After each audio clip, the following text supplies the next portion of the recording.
Poetic beats. Poetic beats.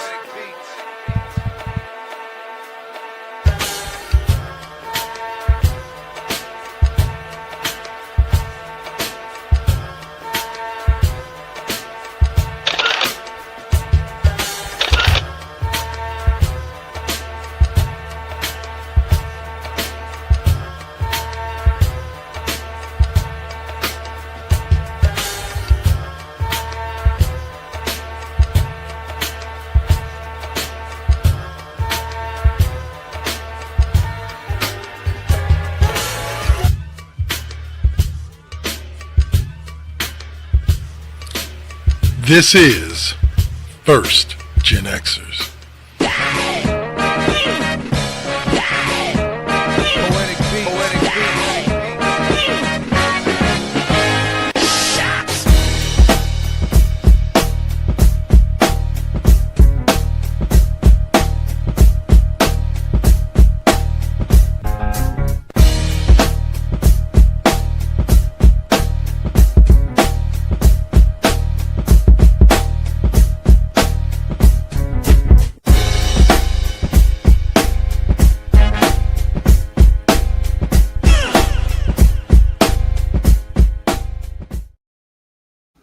Good evening, y'all, and welcome to tonight's edition of The Classroom featuring, I just got word from O'Malley, she'll be here in a second.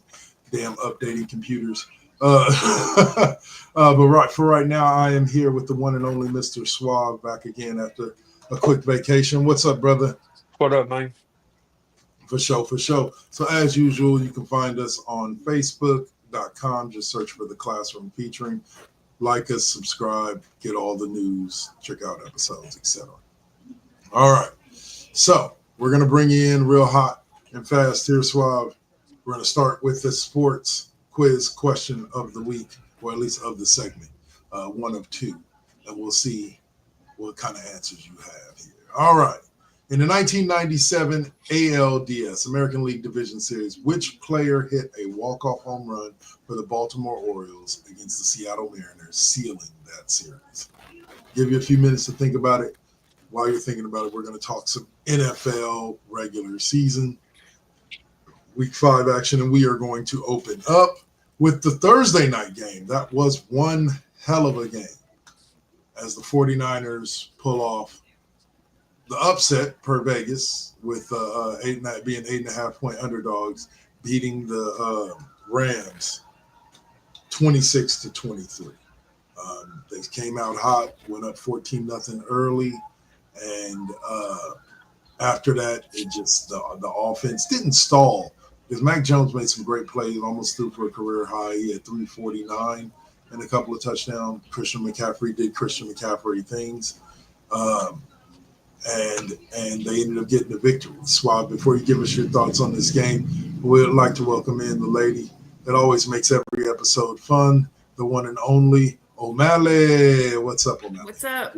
Sorry, but I'm great. Sorry about that. Computer decided to update right as I was trying to log in.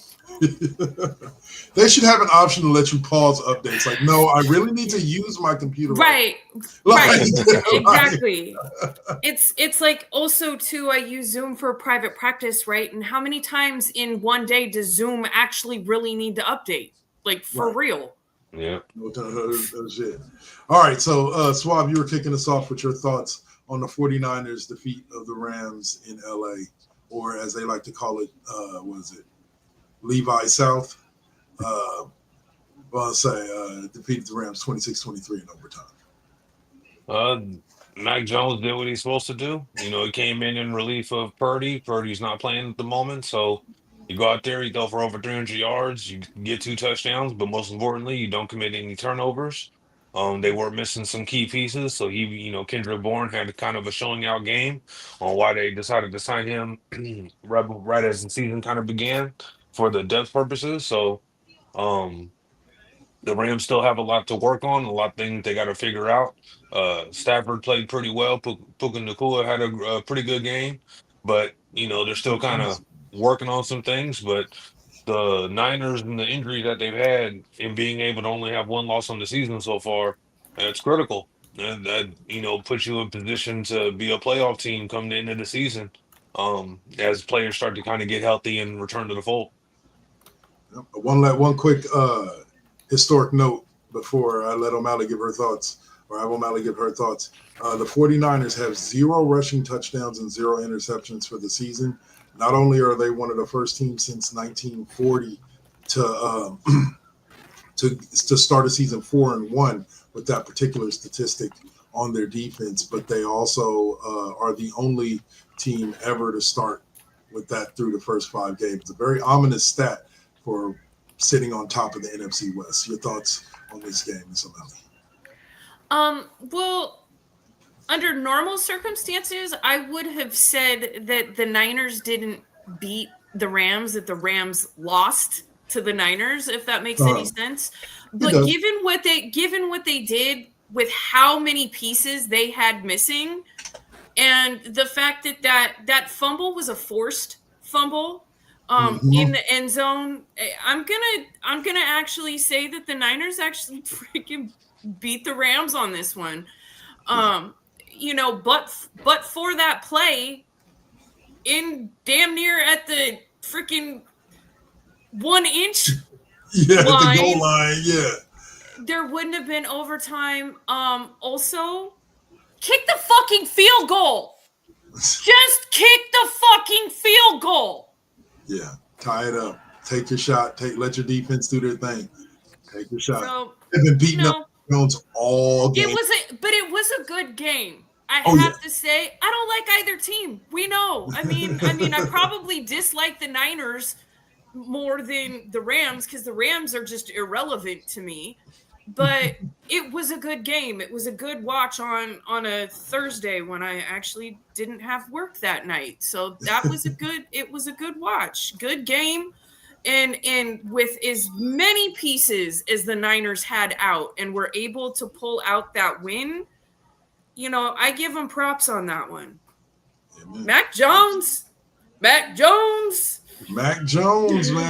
Like this kid is definitely showing. It's weird. Like who's the cat? O'Connell was just saying this to Swab the other day over in Minnesota that they call a quarterback whisperer.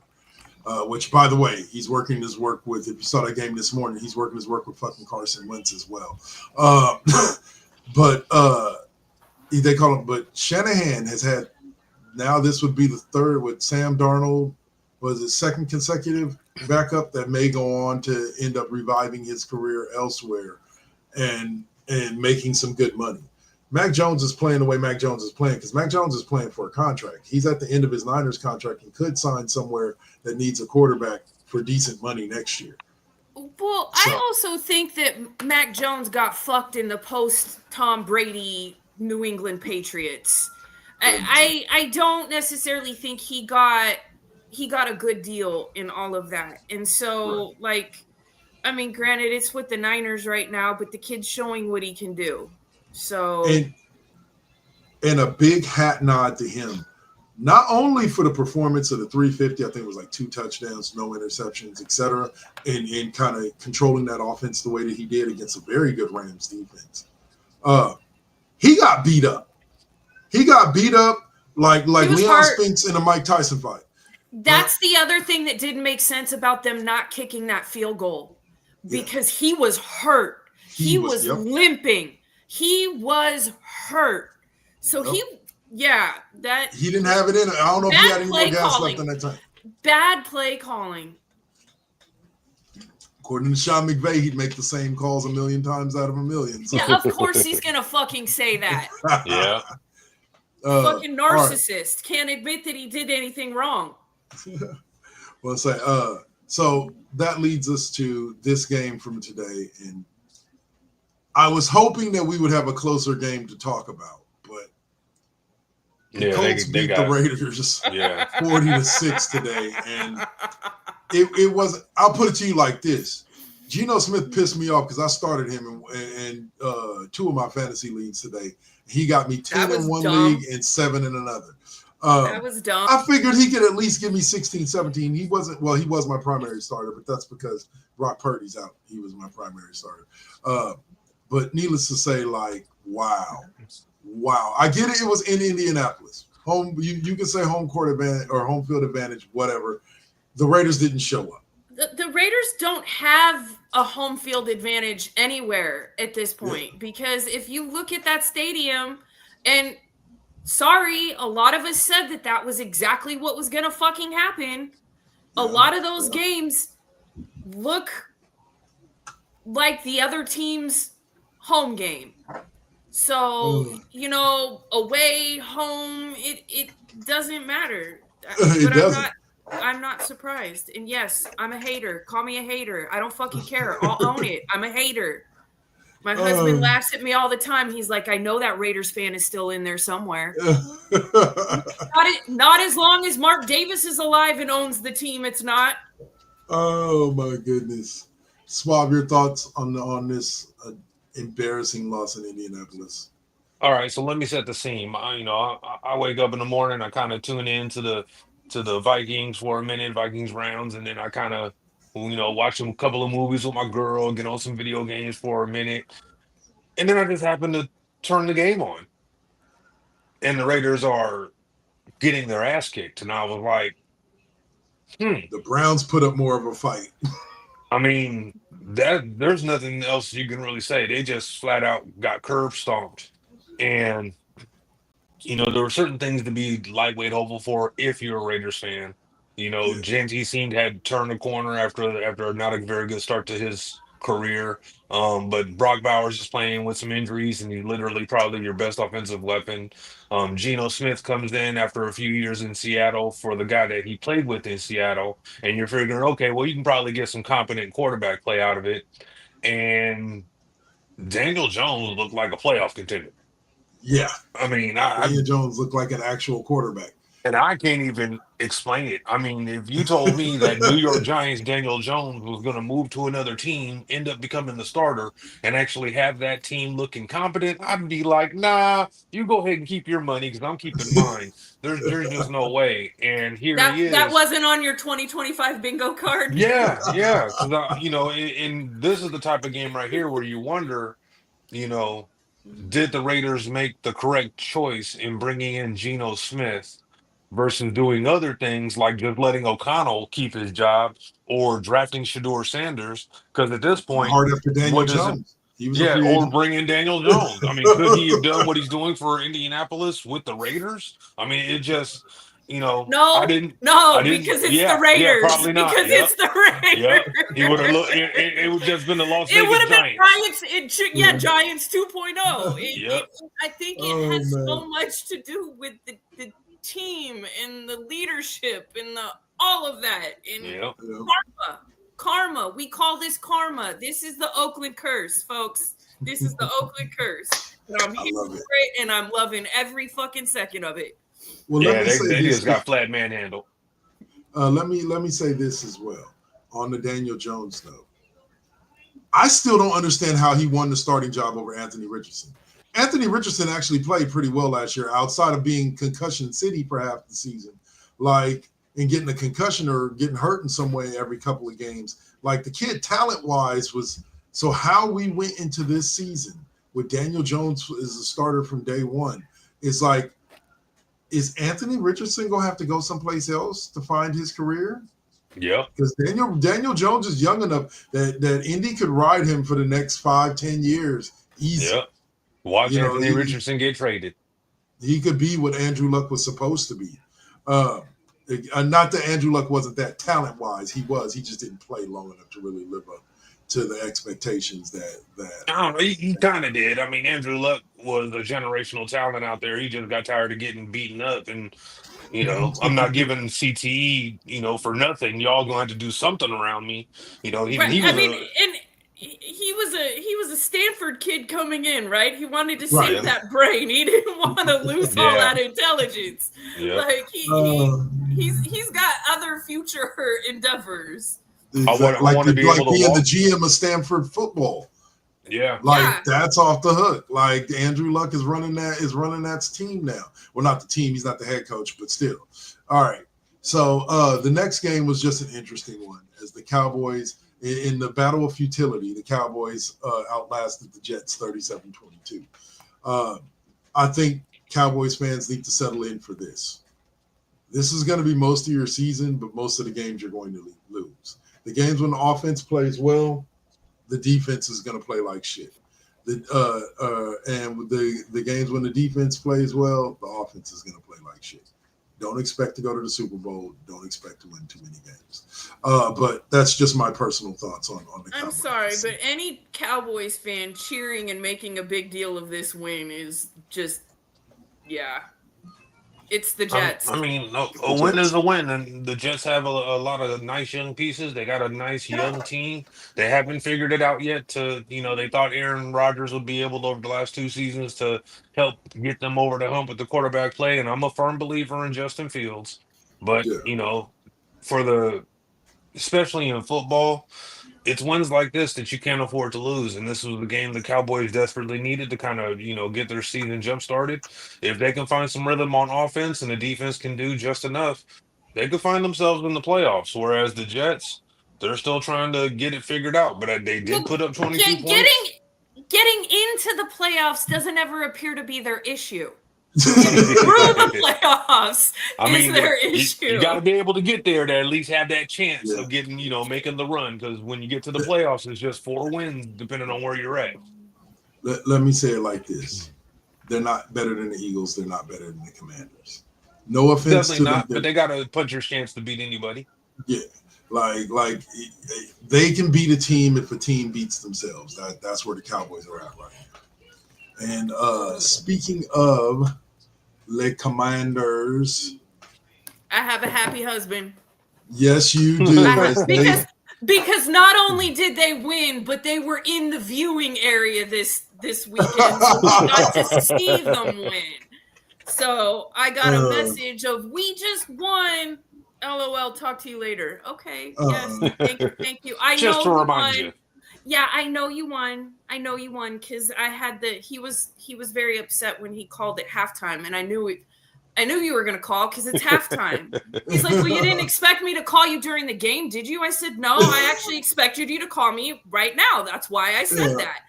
And then he was very kind of upset because I wasn't actually watching the game. So, yeah, because I was watching a movie with Mom. So he was a little perturbed that I was not actually watching the game. They were not quite winning, or no, they were just starting to win at that point. But I told him I had the score pinned to my phone, so I knew what was going on. Yeah. And I mean, I expected that win anyways. Like, if they had not won that game, I would have been shocked. They've been dealing with injuries too. So I would say I watched a full 8 hours of Red Zone today because Niners game was on Thursday. That was done, so there was no need for me to try to watch a whole game. I just watched Red Zone for my fantasy scores, and that was about it. But I did watch. Do you need a drink during that with Geno Smith being your number one? Well, only on one of my leagues, and it still looks like I might win that game if Shakir can have a good afternoon. It looks like my winning streak in my league with Suave is over. Looks like I'm about to end up 5-1 or 4-1. So at least I'll be just like my Niners at 4-1 and in the top half of the division. So I want to say, I like how you just snuck that in there, right? Just had to get that in. I want to say, all right, so. We also saw the Lions, as predicted, beat the Bengals. The Bengals have just they're back to being the Bengals. If you get what I'm saying, like the Bengals were really good, and I'm pretty sure when Joe Burrow comes back, I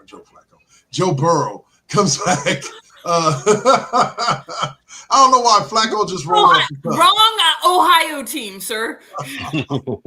But Joe Burrow comes back, they'll be back to being good. But by that point, their season will be washed down the drain. They're already 2-3. I don't think they're winning too many more games without him. But what are your guys' thoughts on this Lions win? They needed it, getting a 4-1. But what are your thoughts, Suave, on Lions beating up on the Bengals? These are the kind of games the Lions have to have. You got a down team in the Bengals that haven't really figured out how to get behind the backup and make him serviceable to help, get some wins. They did put up 24 points against a pretty good Lions defense, but at the same time, I don't think that, every Bengals fan is begging for Burrow to come back and be healthy when he actually gets back. So, a good win for Detroit is what, contending teams do. They are playoff teams do. They get in there, they beat teams they should win on paper and pull it out on the field. There you go. O'Malley, any thoughts? I mean, coming from a place where they were at last year, both of those teams, like one I guess could have expected this. I don't know. I don't really care. This team doesn't. I mean, what the rumble in the jungle with the Lions and the Bengals? Where's the Bears? Oh, Lions and Tigers and Bears. Oh my! Oh my!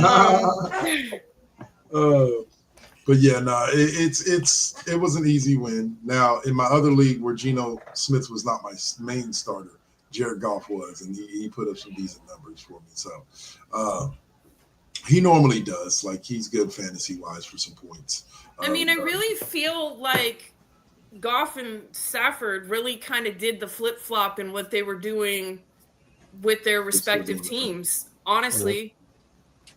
But haven't both? No. Goff has. Yeah. No. Goff has not taken the Lions to a Super Bowl yet. He got, but almost. But he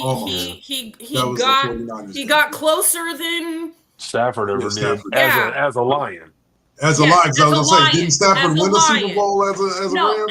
as a Lion. As a Lion, right. Yes, let's clarify that. And what's funny is that Goff took the Rams to a Super Bowl. So, like, I believe they lost that Super Bowl to New England. Yeah, lost to the Patriots. Goff? Yeah. Mm-hmm. So, he's been to a Super Bowl. All right, so let's go ahead and close out this wonderful NFL segment with our MLB baseball question because, the playoffs are going on and stuff. Yankees lost 13-7. Go Toronto. Anyway, in 1997 ALDS, which player hit a walk-off home run for the Baltimore Orioles against the Seattle Mariners, sealing the series? Any guesses? I mean, I got some names, but they're probably all wrong. I mean, I'm trying to think of who the hell was playing for the damn Orioles back then. Brady That's like forever Anderson, ago. Rafael Palmeiro. I know they had I don't think it was Albert Bell or somebody like Albert Bell that was hitting a lot of homers back then, but I can't think of his name. And then I thought about that Baseman Davis, but I think that's like 10 years too soon. So yeah. I have no idea. I'm not really big of an Orioles fan. Shrug of shoulders, or you want to take a guess? Bro, I don't even remember what I had for lunch yesterday.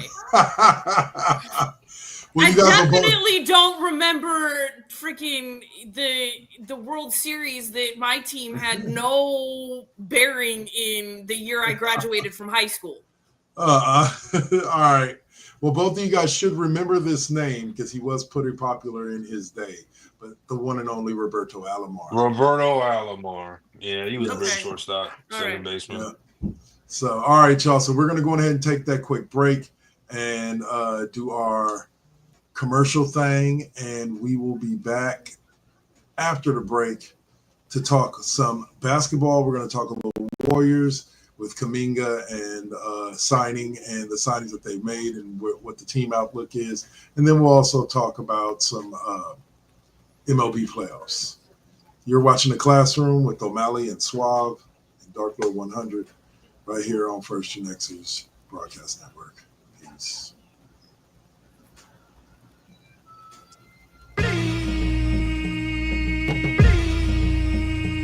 This is now versus then. This is now versus then.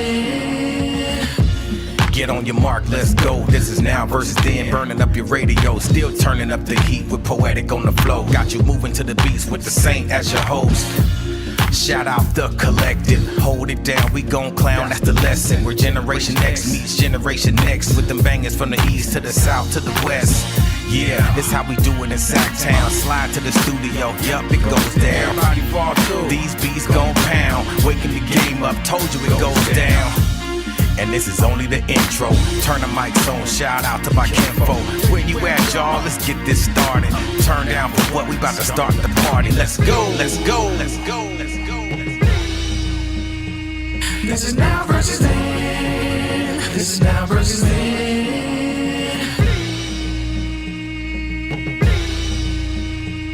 This is now versus then. This is now versus then.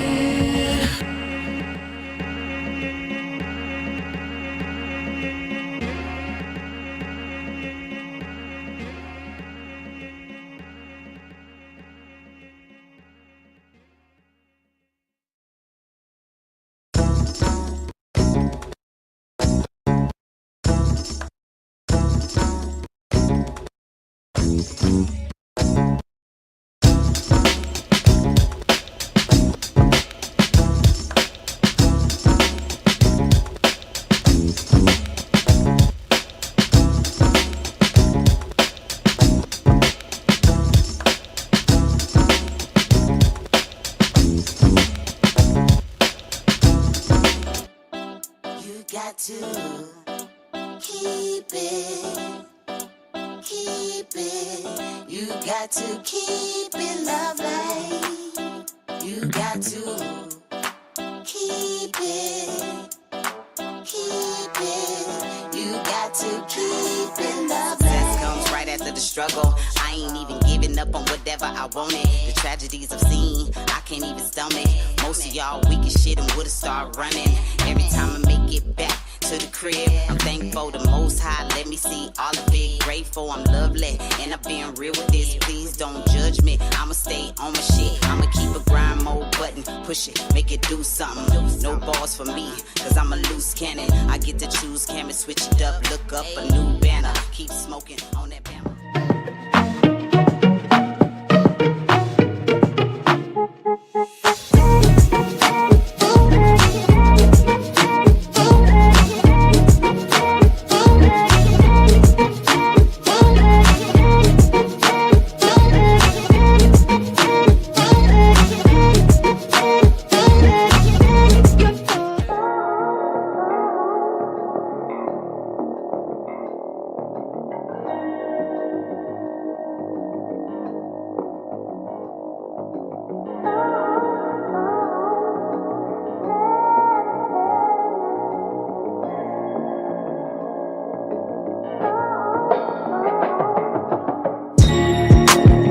They say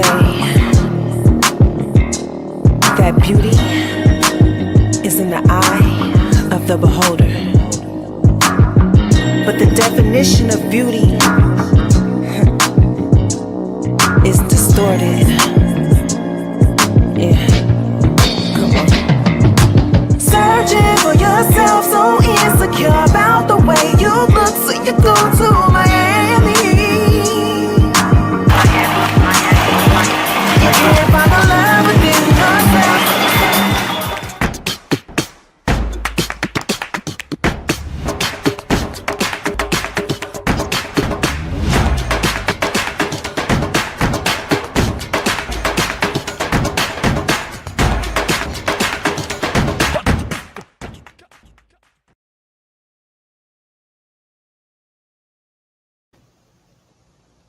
All right, and we are back.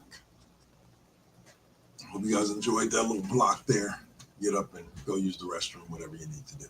All right, so kicking into the second half, we of course start out with our final sports quiz question of the night. Before the Red Sox broke the curse of the Bambino in 2004, their last World Series appearance was in 1986. But which team eliminated them in the 1999 ALCS? Think about it for a minute, and we'll get back to that. We open up this NBA block, not with the Kuminga story. We will get to that.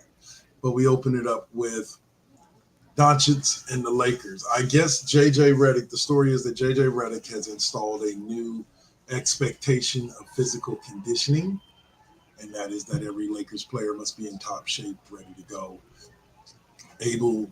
Yeah, exactly. And shouldn't that have already been like that needed to be said? Oh, Bruh. Man. Bruh. I'm not. Really? I just bring the news to you. I don't create these rules. Yeah, I would have thought that. I was watching something, or I was talking, I believe, Swab about it earlier this week, and I'm like, Luka ain't never played defense. It don't matter if he's in shape or not. until you can get Luka to play defense. Round is a shape. We'll say he is looking the best he's ever looked coming into That camp. is true. That is You true. know, and That is true. if this had happened last year, maybe he's still in Dallas. Who knows? But um, I don't know how this leaked, but it shouldn't have leaked out because it's definitely something. I Not a good mean, look. Not a good yeah, look. let's be honest. You're professional athletes making millions of dollars or hundreds of thousands of dollars. I think the minimum deal is a milli. So there's Somebody no got to tell excuse you not to to be be in in shape. shape going into camp. And the top Yeah. tier players really have no excuse to not be in shape going into camp. Especially if you haven't won anything. At least Shaq had the excuse when he got fat and lazy that he was coming fresh off a title or two, and he was like, "Well, I can just eat chicken wings and go out there and still get 30 and 15. So I'm not really changing barbecue chicken." You feel me? So Yeah. Luka didn't He have earned, any excuses. yeah. Yep. Shaq earned that. Luka hasn't Right. earned that yet. And it's I'll say this. I hope Luka does turn it around, and I hope he keeps it going, and that he is something that the Lakers can justify spending as much money as they've signed him to on.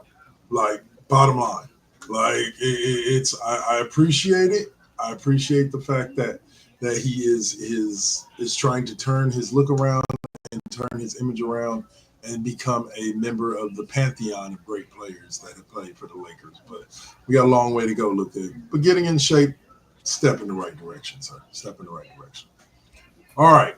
Next up is the saga that seemed to never end, finally ended over this past week as Jonathan Kuminga finally signs a 2-year, $46.8 million contract with a team option for the second year. But basically, the way the contract is put together, the whole contract can be blown up next year, and he can sign a new contract with the Warriors if he chooses to. He says he's committed to winning in San Francisco. Swab, what are your thoughts? I don't know. I don't know. I would have bet big money he would have been traded this offseason, but the Warriors just couldn't pull the trigger on any of the deals that were presented to them, which is understandable. They want to get, maximize value. They do see that Kuminga is a guy that could go out there and be the number one option for a team. Maybe not necessarily a winning team, but at least a number one option, period. I'll be curious to see Kuminga actually buy into whatever role the coaching staff foresees for him. Can he be that Sean Marion type of guy, the player that Kerr wanted him to be, to carve out a nice role in huge minutes for this team? You've seen a lot of the other players, you know, fall into their roles. Pozinski, Moody, Post. And Post came off a 10-day and two-way contract. So, at some point, Kaminga has to buy in. He got a piece of the bag that he wanted, not all the bag that he wanted, but he's going to have to go out there, acquiesce to the role, unless he's either traded to a team where he can be the number one, number two guy, or go out there and, I foresee, especially until Anthony Melton's actually fully healthy, there is a chance he could start for the Warriors with Jimmy playing the two.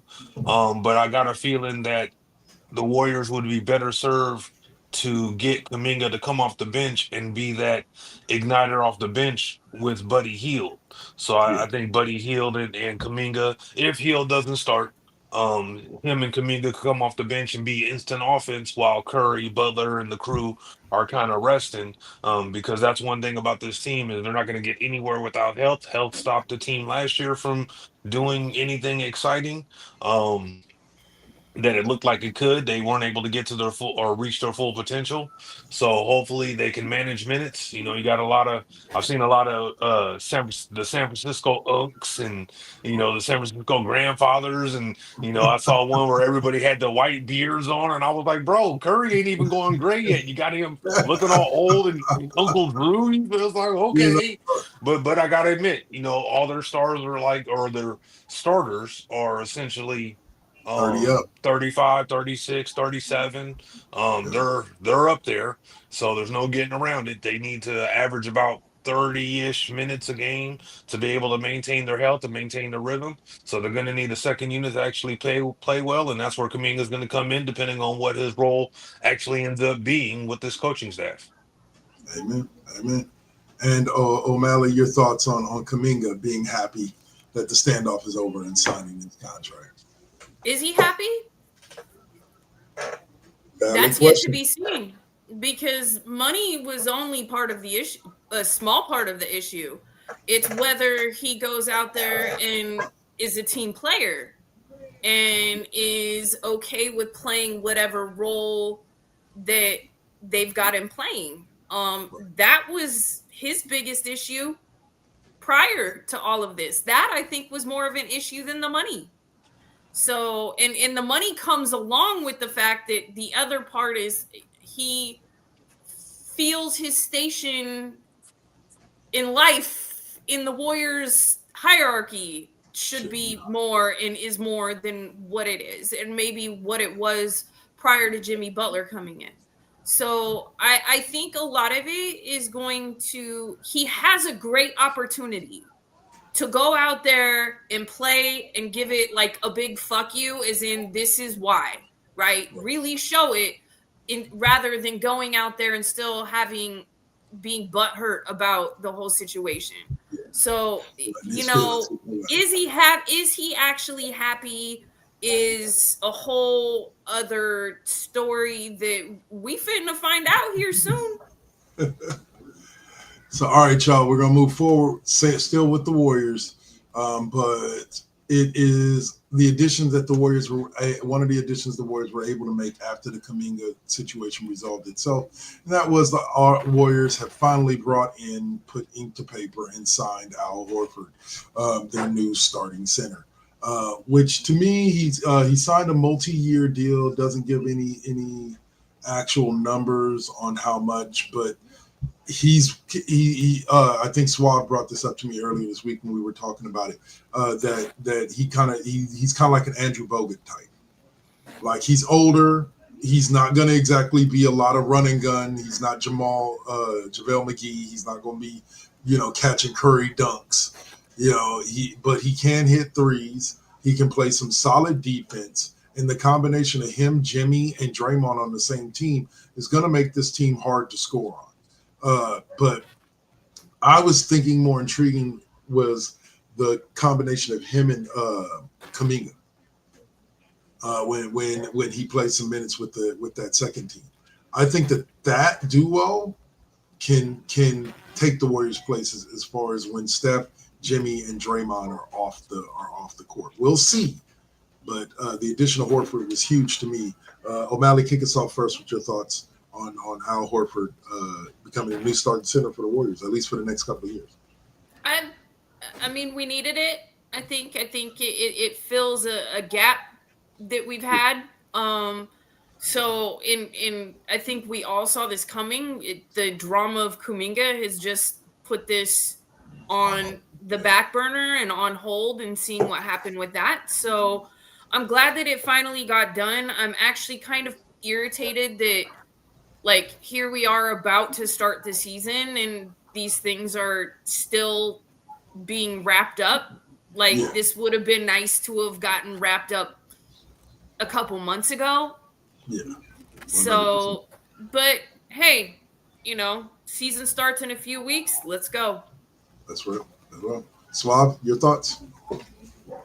I mean, he's probably the best center that they've had since Andrew Bogut. He does a bit more than Andrew Bogut. He's expanded his game since he first played in the league, which feels like a long time ago because it was.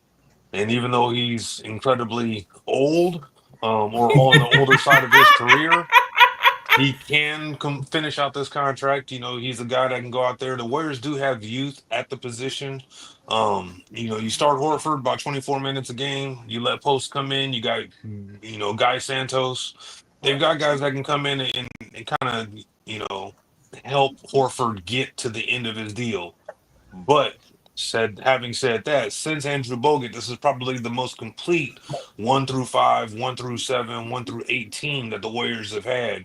You've got Curry, Anthony Melton looked great as a Warrior last year before injuries and the trade got to him. You got Buddy Hield. Um, the additional Horford, I think, is a positive. You got a guy who can stretch the floor and create slashing lanes. I think you're spot on with Kuminga. That definitely would help him, although I'm not sure how often um, Horford and Kuminga will play together, depending on Horford's minute limitations. He's probably one of the older Warriors, so and he's on a multi-year. It's not like you can just, smush him into the ground on a 1-year contract and try to eke out every last drip of his career this year. You got to make it last, because even if he gets Make hurt and it can't last play, forever. yeah, because Well, if I Horford gets see. hurt, then the Warriors have to pay his contract regardless, fully guaranteed in the NBA versus the NFL where you can cut him and save a buck. So they've got to eke out every minute of this contract without Horford. Well, I'll say it like this: I think a rotation of him and Quentin Post will serve us well this season. And They're don't both forget similar. Santos. Post is Yeah, not going to play 24 minutes this year. He's going to get about 12 to 15, and then Santos can come in for about 10 or so, and that leaves half the game for Horford to be in there and keep him fresh all year. there you go.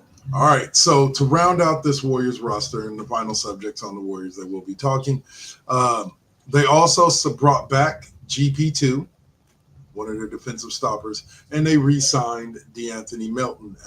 As Swab just mentioned, Melton was a part of the team last year, got hurt with, I believe, an ACL injury, and the Warriors ended up trading him for Dennis Schroeder, which was basically DeAnthony Melton light.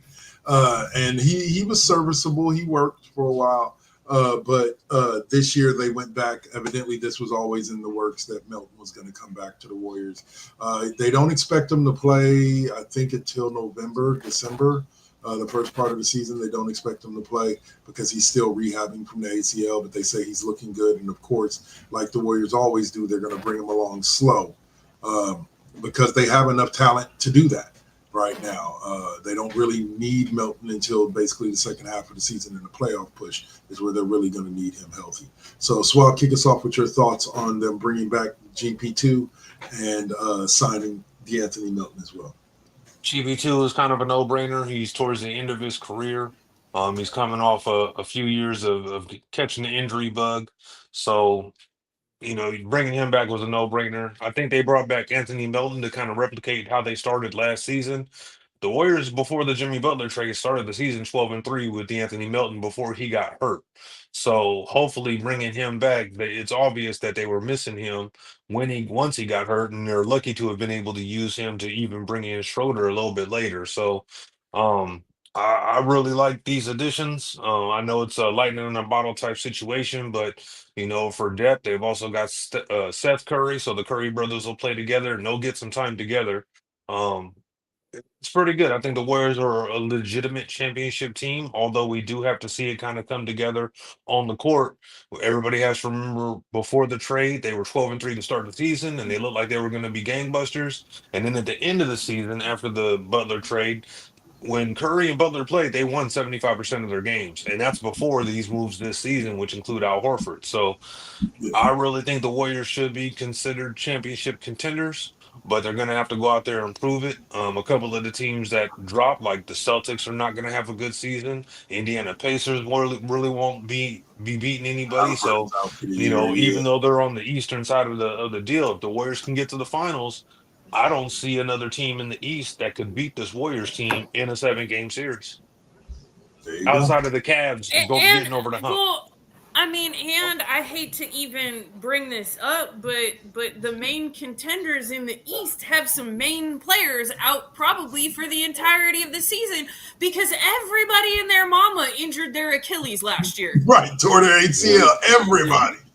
Freaking what the hell, folks? So I mean, yeah, I'm actually one of the happiest that I was with the GP2 re-signing. I know it's small compared to a lot of other things, but the joy and fun he just brings to that court, like he's just a goofy motherfucker and he's fun to be out there. And I think that helps, just like Steph's attitude and Steph's leadership. That helps the morale of the team, and it makes a difference sometimes.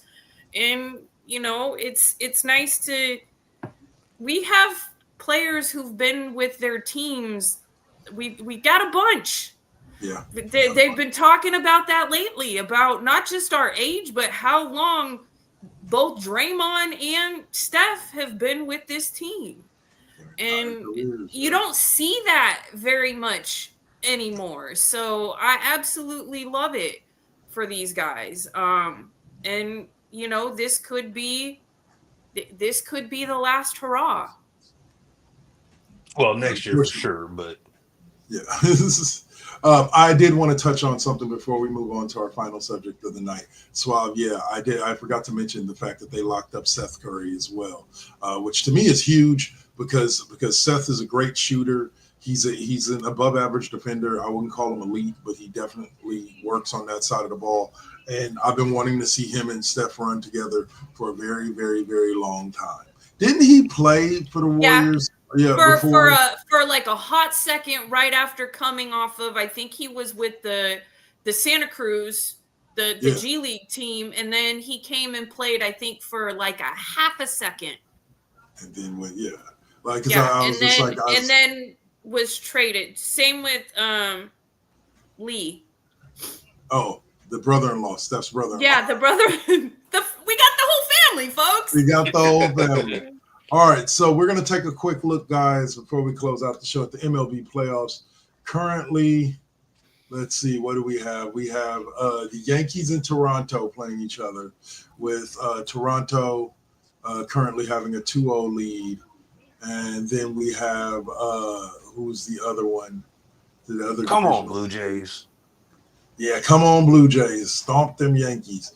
I know my one of my favorite guys, Stephen A, would be pissed about that, but I don't care. I want to see them. Yeah. Was tonight the opening game of the preseason? No, yesterday. Yesterday was? Okay, because the Warriors and Lakers are playing right now. I did not know that. Basketball. Sorry. Basketball. Warriors and Lakers are playing right now. Warriors were up last time I saw. Yeah, they're up 62-55, but that's not the beginning of the season, right? That's no. This is preseason. This is preseason. Yeah. But they do play the Lakers for opening game. It's like the 20-something. Again, I just many are looked at this earlier. The Lakers to blow us out, but I don't think that's the way it's going to go down. Tigers are up over. It's Tigers and Mariners in one of the ALDS games. Currently, the Mariners are up 2-0 over the Tigers to tie the series. Yankees beat Toronto, or Toronto beat the Yankees yesterday, with the Toronto being up 2-0 over the 4-seed Yankees, who just beat the Red Sox. The Dodgers are currently up 1-0 over the Phillies. That was a hell of a game. That was a hell of a game. And you got Milwaukee Brewers, who ended up being the number 1 seed in the NL, up over the Cubs 1-0 as well. So, O'Malley, I'll let you kick off. October 21st in LA is the first game of the season. Warriors versus Lakers. Baseball. Well, I don't understand why some teams are getting no game today. Like what this no game is. I don't like it. Just play. Fuck. But that Dodgers game last night was a hell of a game. I watched it. Of course, my husband was really pissed off because they showed the earlier games, just like they had showed the Padres games. And he's like, the one fucking game I care about, he doesn't get to watch. So because it's on TBS, but it was a hell of a game. That was a great game to watch. I think Philly did not expect that to happen last night. Teo, I gotta say, they better pay that man in the offseason and lengthen his contract, because I think they only re-signed him to a 1 or 2 year deal. But that man turns it up in the offseason. Same with Kike. Both Hernandezes. This is where they shine. Shohei pitched a good game. Yes, he gave up 3 earned runs, but 9 strikeouts in 6 innings. And then Roki Sasaki to close out and save the game. Shit, with freaking on the edge of our seats at the bottom of the eighth with the walk the bases loaded, and thankfully it is what it is, and Teo's 3-run home run really sealed that deal. So that it was a hell of a game, and the Phillies just gave up home field advantage. I've watched more highlights than I have whole games, but everything that I've seen has had me like, wow, right now the MLB playoffs is on fire. And why did the Yankees game seem more like a football score than a baseball score? Because the Yankees pitchers gave up all of their juice beating the Red Sox. That's what it is. Beating the Red Sox. That series meant more to them than this one. And look at the Mets, who spent all that money and didn't even make the playoffs. But Juan Soto had a great season. He earned his money. He's like, I earned every dollar. I don't know about y'all, but I earned every dollar. I don't know what you're doing. All right, Swab, what are your thoughts on the MLB playoffs? I pray the Blue Jays can beat the Yankees anytime, any year that the Yankees lose. I don't care where my former team ends up in the standings or in the throws. As long as the Yankees lose, I'm a happy camper. So come on, Blue Jays. After that, the Mariners, you got to give them their flowers. They kind of came out of the cellar. You know, Cal Raleigh had a hell of a season, probably one of the best offensive catcher seasons we've ever seen in the history of the game. You know, he was just an explosive force for that roster. I did not see the playoffs in the Mariners, you know, to Bingo start the season. Yeah. But they definitely turned on and got hot. And I'll be honest, I kind of stopped watching baseball lightweight, and then we get to the playoffs, and I'm like, Mariners doing in the playoffs, you know. So hey, if you want to say that, you could also say that about who they playing. Where did the Tigers come from? Like last time I remember watching baseball, the Tigers were like, well, actually, the Tigers were beating the A's asses 3 years in a row. The Tigers have been the business, off and on for the past few years. So, like, hey, go Detroit. Go Detroit. It's a reason. Hey, they got the Lions that can make a Super Bowl run at any point, and now they got the Tigers who look like they're doing pretty good. They're actually leading the series 1-0, so who knows? Yeah, but that game against Philly and LA, I think that was an incredible start to their series. That was in Philly. Philly. That wasn't it. Yeah. Yeah, Philly had a chance to really put a statement game down, and it looked like for most of the game it was about to go that way. And then the Dodgers do what World Championship fully loaded rosters do. They just, we only need 3 innings. Give us 1 inning. We're going to win this game. And the Phillies got caught late, and that's just how it happens. I mean, that's the beauty of baseball, really. It looked like the Phillies were in control and dominating that game, to be honest. And literally 3 innings of baseball, and it gets flipped on its head, and World Championship team goes from being off the mat to, taking control of the series in the first game. So it's crazy. Here's the thing. Just to remind everybody that they are the reigning World Series champions. Now, here's the thing about it. I find that more than any other team in their position outside of the Golden State Warriors, right, pre-Kevin Durant, I have yet to see I very rarely ever see such a stacked team with a lot of people behind them instead of looking at them like they do the Yankees in the evil empire. When just like the Yankees, the Dodgers went out and bought up baseball to get their World Series title. Yeah, but here's what's crazy. Oh no, I was just gonna say, here's what I think is the difference. Unlike the Yankees of the early 2000s, the late 90s, so on and so forth, this Dodgers team, despite on paper looking as if they should be going 162-0 every season with the amount of money that they spend on free agents, so on and so forth, and their homegrown kids and how good they've been, the Dodgers are beatable.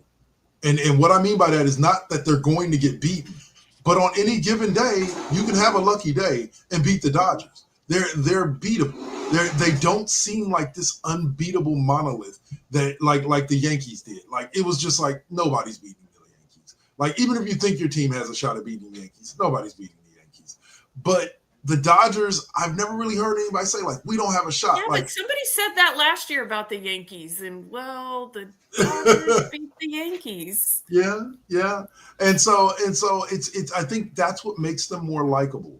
Is they look like a bunch of teenage kids out there having fun. I love like it. They genuinely do. And you take that and on top of that, it does kind of remind me of this. The Derek Jeter, Alex Rodriguez Yankees. They look like they were out there just having fun. They were still this big monolith that it was like nobody's beating the Yankees, but they look like they were having fun. And the Dodgers, every year when I see them, World Series or otherwise, they just look like they're having fun. O'Malley, what were you going to say? Well, what I was going to say is, yes, the Dodgers have gone out and spent a shit ton of money, a lot of it being on pitching. Right. But some of their best players right now, some of the ones that they're really stacked at were one-offs. They're not the ones that they went and spent a shit ton of money on, right? Like Teo, yes, they re-upped him they went back and forth on whether they were going to do that in the offseason, and fans were like, you better fucking re-sign him.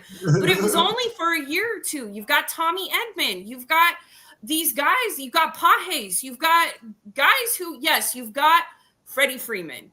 You know, and I love Freddie Freeman because I got to go see him play when he was starting in Atlanta, right? And you've got Max Muncy, you've got Mookie Betts. Yes, I get you've got some of those pieces, but there are other pieces that come in and do as much, if not more, than everyone else, are just your everyday run-of-the-mill, like, great baseball players, but aren't the ones that people buy their jerseys kind of, well, they are now, definitely are now, but some of them are homegrown. Some of them are literal hometown kids, right? So that is, and also what you said, right? Watch that last strikeout of the World Series and see them instantly turn into 12-year-old kids on that field when they won that game. And it just, they made, for me at least, especially after everything happening with the A's and being freaking down and depressed about that for decades and how management treated their team and the fans and all of that, they made baseball fun to watch again. Yeah, I agree with that. Swab, final thoughts on. I think the biggest thing about the Yankees is they were always the evil empire. It was, they were just outspending teams for their best players to bring them, put them in the pinstripes and get them all clean shaven. Whereas the Dodgers are spending money, but there were opportunities for those players. I mean, the Red Sox gave up on Mookie Betts. Atlanta gave up on Freeman. Otani, the Angels never put a good team around him outside of having, lucked into getting Trout. So past that, they never had any true contending teams to actually get to a World Series. So I'll say this as a former Athletics fan, I used to hate the Dodgers. Same. I couldn't stand them. I'm like, I hated that team. I'm still bitter about that 88 World Series. That's right. Kaiser and all them can burn in hell. But I tell you what, I can legit for the last, I don't know, maybe, and some of it I think is because of the Giants run and how their fans kind of reacted. Oh, we're the top dogs now. We're the better than best. Every other year we're winning the title. And it made it easier to kind of root for the Dodgers that hadn't really done anything since '88. And then they started putting momentum and changing the ownership group. And then Magic Johnson being on the ownership group, to me, is a huge thing because I can always support Magic Johnson. And then they start spending money and grabbing these pieces and getting the homegrown talent doing all the things that we had wished our ownership had done. Absolutely. So watching them get the fruits of their labor and have this ultimate team that compares to the old school Yankees team, but is way vastly more likable as an organization and as a team. I'll tell you what, I'll root for the Dodgers. I'm a Dodgers fan at the moment. I'm not like, I still have that bitterness about 88. Yep. I still had that bitterness about 88, but these Yeah, Dodgers, we I got mean, into a bit of man, an argument about that last night because he wanted to rub that in a little bit. Well, here's something I will say. For me, I always, as a kid, and I know it's going to sound funny, it sounds like you're hedging your bets, but I always had an American League team and a National League team. And during the mid-'90s, when my A's were doing well, but we're not doing really like World Series well, I fell in love with the Greg Maddux, Tom Glavine, John Smoltz, Atlanta Braves. Terry Pendleton, Fred McGriff, Dave Justice. Yes. Same. Deion Sanders. Yep. And I fell in love. They were always my National League team because how could I get more opposite of the Giants without it being the Dodgers? Because fuck the 88 World Series. The Braves were so easy to root for. I mean, a trio. Yes, The and I pitching was lived in amazing. Georgia. The hitters. Yes, but then I really can't be down with the cultural appropriation and all that kind of bullshit. So that kind of lost some shit for me as I grew up and like understood life a little bit more.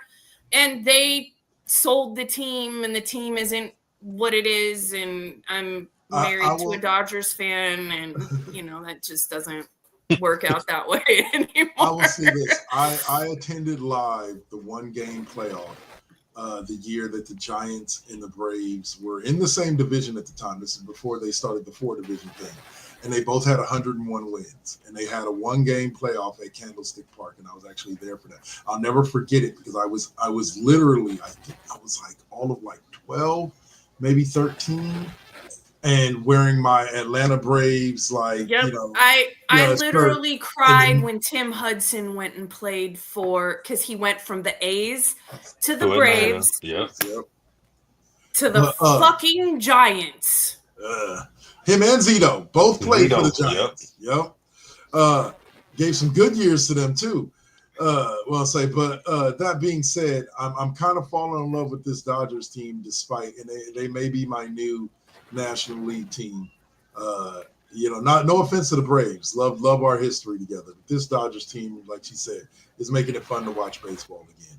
And I'm a huge Shohei Ohtani fan, so I can be like the LeBron fans of basketball. I'm just here for Shohei.